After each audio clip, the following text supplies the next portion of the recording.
अस्सलाम वालेकुम नाज़रीन, मैं शिरीनज़ादा हूँ और इस वक्त मोरू झील में मौजूद हूँ। मोरू झील काफ़ी दूर है, आसान नहीं है, हर किसी के बस की बात नहीं है यहाँ पहुँचना।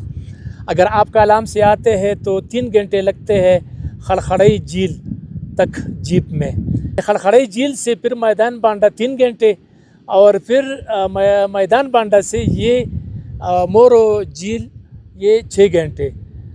वैसे 4 घंटे में भी हो सकता है, लेकिन हम जैसे लोगों के लिए 6 घंटे का जो है ना बेहतरीन टाइमिंग है। तो बहुत ही ज़्यादा शानदार है, आप इंजॉय करेंगे।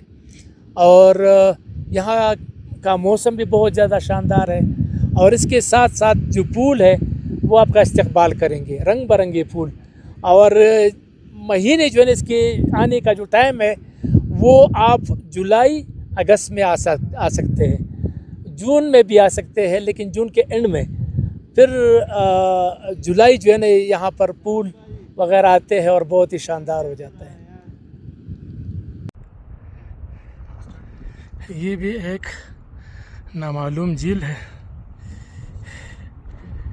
और छोटा सा है लेकिन बेहतरीन है। ये सूख गया है, मतलब पानी कम हो गया है।